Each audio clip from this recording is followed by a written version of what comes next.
Morning all, Fictionality here. It is currently 5:47 a.m. and it is time for some hobby. Okay, so as you can see, I've got quite a bit more done.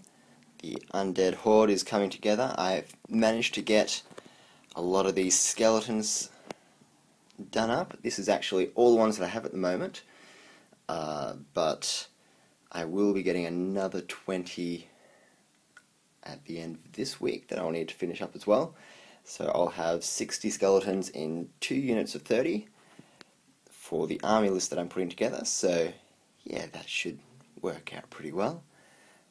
As you can see, I managed to get my Vargheists up and ready as well. I'll just prop this camera up so that I can, as you can see, it's not really fitting on the screen as well as it was at the start of this, but I guess that's to be expected. So, got to do a bit with the Vargheist models, which are a lot of fun. They actually feel really simple to put together, especially compared to seeing as I just put together 30 skeletons in a row, and they're really small. Skeletons are really small and really fiddly, and as you can see, they all turned out quite nicely there. So yeah, and also I started on doing quite a few, well, I started looking at the characters that I've got at the moment. So the character kit that I got with all of this in the army box was the Necromancer. Now, as you can notice here, he's not on his original base. That was because whenever you tried to put him into, say, a unit of skeletons or whatnot, I'll just take out this guy here, he wouldn't actually fit too well. That was because he was kind of on an odd sort of angle and the robes were getting in the way, and it was just going to be a mess as soon as it goes into an army. And being on the battlefield, I mean, he doesn't fit perfectly at the moment, but he's a lot better than he was. So you can see that what I did there was I ripped him off his original base, then clipped the scenic base down to just the sort of standard bit, so it's just got where his foot is and the skeleton there, and then I just put some green stuff in around it to smooth out the transition between the base and the little bits of scenery. That should help with the texture paint that I'll be putting on for the bases, and it also means that he ranks up nicely, which is always useful in an army. So yeah, I'm quite happy that I managed to get that sorted. And he's also a little more forward facing now as well, which I kind of like my characters to be. He was looking a bit to the side, which, I don't know, maybe he's distracted by a little fly or whatnot that keeps buzzing over his right hand shoulder, but yeah, anyway, he turned out fairly well. And the other ones that I kind of looked at, I didn't get any other character models per se, but I am thinking of making the Zombie Dragon Terrorgheist model, assembling that as a Terrorgheist without any sort of characters on top at all. So of course I'm looking at trying to get to use the other characters that are on there as characters on foot. So I've just done a bit of a blue tack mock-up of the Vampire Lord that usually goes on the Zombie Dragon. Now he's looking a bit odd at the moment, and he might actually take a fair bit of just cutting apart and putting back together again, because his legs are really kind of weird. They're not going to stand up too well because they're designed for him to be sitting on a massive dragon. So that's going to be a bit of a challenge. And also these, I guess, the kind of extra armor plates that go over his legs are sticking out at kind of an odd angle. So that will also need to be kind of cut back, oh, not cut off and repositioned, I think is the best way to go. Now he's still all in pieces, so that shouldn't be too difficult. The other main concern that I have is the angle of the feet. It may be a little difficult to see in this video, but his feet kind of look like they're curving in at an odd angle.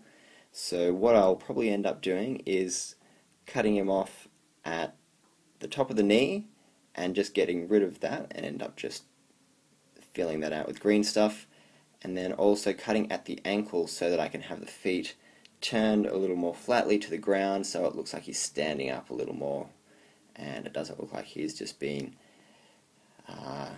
riding a very uncomfortable zombie dragon for the past 3 weeks straight. So yeah, he might take a little bit of work to get looking nice, which is a little daunting, seeing as yeah, I am trying to get this done in a time frame. But what I also kind of realized yesterday was the CovenThrone also comes with a couple of vampire models. Well, there's the vampire and the 2 pallid handmaidens, and I was playing around with the idea of using them as maybe my vampire lord as well. So this is probably the easiest one to work with. I'll just try and get that more in focus for you, if it'll let me do that. No, not really. Okay, so yeah, this is the vampire that's sitting at the top of the CovenThrone. As you can see, she's actually got some armor plating on there, which is nice, seeing as yeah, it's very useful to have your vampires armored.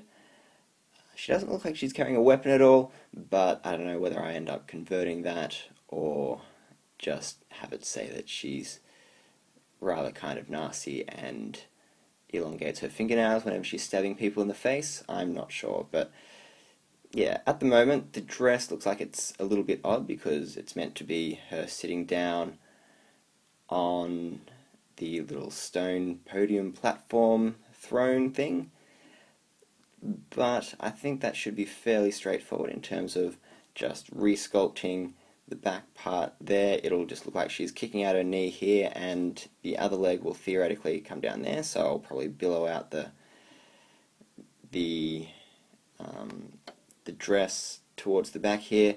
Again, I want to try and keep it so that she ranks up in the units fairly well, which is going to be an issue for this guy because he's rather big, as you can see right there, compared to her. But then again, if you compare even her to a normal skeleton, you'll see that she's actually really, really tall, which, I guess in terms of finding her out on the battlefield, that won't be so much of an issue because it'll all be sort of top-down view. But yeah,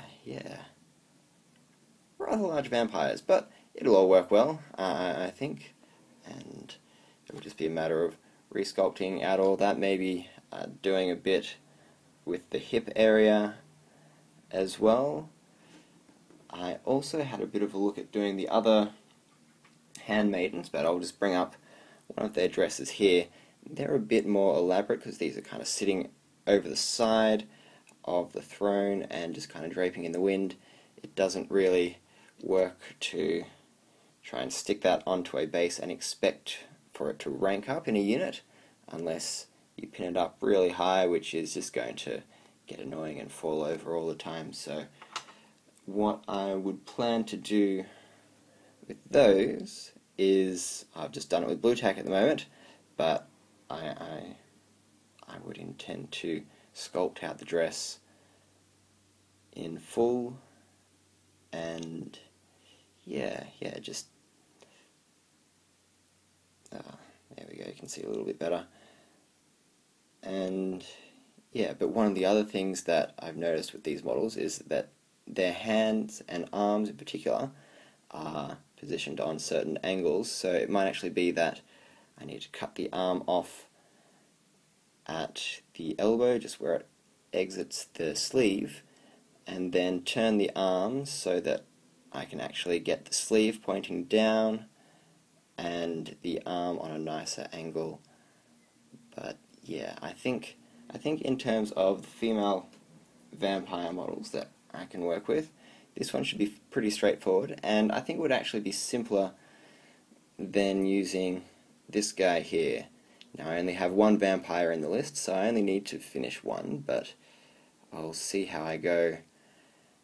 And yeah, I've got a bit of time to contemplate it. I haven't even gone in and cleaned up the models. There's still like bits of stray plastic on the sides of all this stuff here, so I'm not sure which one I want to go with yet. Hopefully I can get both done and then I can just have a choice whenever I go for a game and whatnot. I think this is probably going to be the more practical one, female vampire, just because it'll rank up. There's, aside from green stuffing the back half of the dress, I think it'll probably be less work to get up to a decent sort of standard.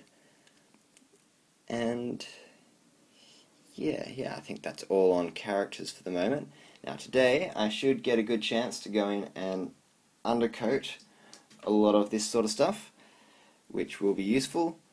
I'll then be able to get some colour onto these guys, and yeah, it's starting to all come together. Well, I just have the Terrorgheist and CovenThrone and a second corpse cart left of the models that I've bought so far, and I'll just be waiting for the next box set, which comes out at the end of this week. So that's still, what have we got? So another 5 days or 4 days is it now? I'm kind of losing track of time, but I'm getting there. I'm happy with my progress. I think after yesterday, I think I got back on track with getting all those skeletons done, which is very useful. I haven't done the second lot of command for these guys, but I mean, I'll be able to do that with my next block of 20 skeletons that I'm putting together, and they should all be good to go. Yeah. Okay, so this is the army as it stands at the moment. Oh, quickly, one other thing that I did yesterday was I actually did some green stuff along the backs of the steeds here. Now if you're doing the Black Knights, you probably won't have much of an issue with them because you have the armor plating that goes over the top. But because I've got the Hex Wraiths, they have like a bit of a seam there, and it looked a bit ugly, and because I'm going to be dry brushing over the top of it, that would really stand out. So I got a bit of green stuff and just went over the top to give it a nice bit of finish. And also, again with the green stuff, I wasn't using quite so much finesse, but I just had to smooth out the platforms of the puppy dogs so that when I put the paint over them, there isn't going to be a jarring sort of corner along where the plastic meets the base. So that should make it look a little bit nicer. I'm thinking I might actually extend on some of them the green stuff coming out a little further so that it doesn't look odd having raised areas underneath each single puppy dog. But yeah, I'll contemplate that and get back to it later. But yes, so I'll get some undercoats on these guys and get some painted up and hopefully be able to show you some of that tomorrow. In the meantime, if you're enjoying seeing what I'm doing, just don't forget to like, subscribe, post some comments, all that sort of jazz, and I will catch you in the next video. Cheers, see ya.